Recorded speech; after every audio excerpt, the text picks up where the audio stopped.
चलिए बात करते हैं हाल के एक बहुत ही दिलचस्प जियोपॉलिटिकल ड्रामे की, जहां हुआ ये कि दुनिया की सबसे बड़ी सुपर पावर ने एक विशाल बर्फीले द्वीप को लेकर एक ऐसा अल्टीमेटम दे डाला जिसने सच में सबको हैरान कर दिया। ये पूरा मामला तब गरमाया जब अमेरिका के पूर्व राष्ट्रपति डोनाल्ड ट्रंप ने ग्रीनलैंड को लेकर अपने इरादे बिल्कुल साफ कर दिए और व्हाइट हाउस ने भी, आप देखिए, इस बयान पर मोहर लगा दी। संदेश एकदम सीधा और सख्त था। तो आज हम इसी पूरे मामले को परत दर परत समझेंगे।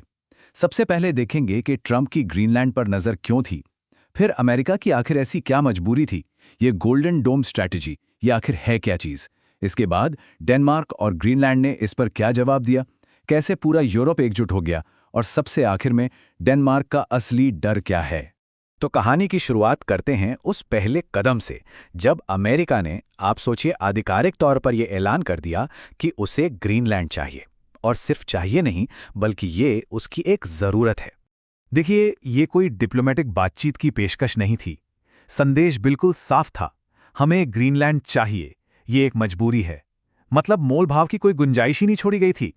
तो सवाल ये उठता है कि आखिर अमेरिका की ऐसी क्या मजबूरी आन पड़ी।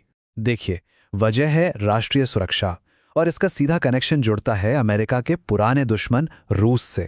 असल में बात यह है कि अमेरिका रूस से आने वाले किसी भी मिसाइल हमले को हवा में ही रोकना चाहता है, और इस काम के लिए ग्रीनलैंड की जो ज्योग्राफिकल लोकेशन है ना, वो एकदम परफेक्ट है।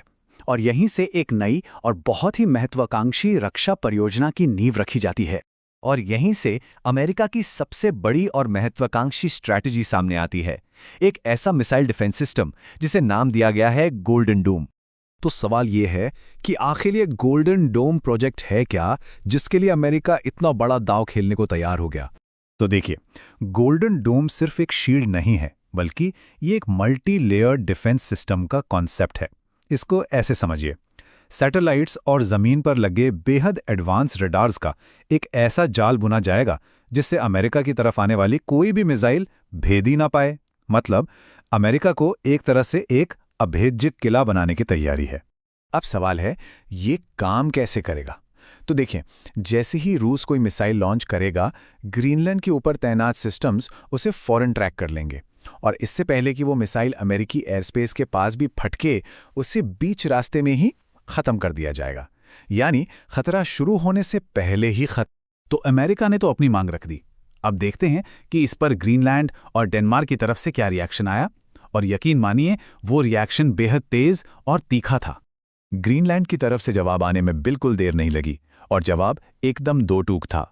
वहां के प्रधानमंत्री जेम्स फ्रेडरिक नील्सन ने साफ साफ कह दिया कि वो डेनमार्क और यूरोपियन यूनियन के साथ ही खुश हैं और वहीं रहना चाहते हैं। मतलब बिक्री का तो सवाल ही पैदा नहीं होता।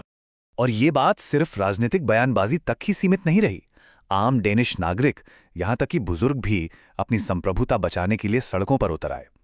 कोपेनहेगन में अमेरिकी दूतावास के बाहर जबरदस्त विरोध प्रदर्शन हुए। डेनमार्क की सरकार का रुख तो इससे भी कहीं ज्यादा सख्त था। सोचिए, एक मंत्री ने तो यहां तक कह दिया कि अगर अमेरिका ने ऐसी हरकतें जारी रखीं तो उनके पास जंग के सिवा और कोई रास्ता नहीं बचेगा। ये एक बहुत बड़ी चेतावनी थी। अब ये टकराव सिर्फ अमेरिका और डेनमार्क तक ही सीमित नहीं रहा। बहुत जल्द इसमें डेनमार्क के कई यूरोपीय सहयोगी भी कूद पड़े। डेनमार्क को अकेला नहीं छोड़ा गया, उसके सपोर्ट में कनाडा, फ्रांस, जर्मनी, स्वीडन और नॉर्वे जैसे देश खुलकर सामने आए, और इन सब ने डेनमार्क के साथ अपनी एकजुटता दिखाने के लिए अपनी सेनाएं ग्रीनलैंड की राजधानी नुक भेजने का फैसला कर लिया। अब यहां एक बहुत जरूरी बात समझने वाली है। इतने बड़े इंटरनेशनल सपोर्ट के बावजूद डेनमार्क के मन में कहीं ना कहीं एक गहरा डर बैठ गया है। डेनिश अधिकारियों की बॉडी लैंग्वेज और उनकी बातों से एक चिंता साफ झलकती है। उन्हें डर इस बात का है कि शायद ये कहानी सिर्फ ग्रीनलैंड पर खत्म नहीं होगी, कि अगर आज एक सुपर पावर इस तरह से जमीन मांग सकती है, तो क्या भरोसा कल वो खुद डेनमार्क पर भी अपनी नजरें गड़ा सकती है। और यहीं पर हम एक बहुत बड़ा सवाल छोड़ जाते हैं। जब एक सुपर पावर अपने हितों के लिए किसी भी देश की संप्रभुता को इस तरह से चुनौती दे सकती है, तो क्या ग्रीनलैंड का ये मामला वाकई सिर्फ एक शुरुआत है,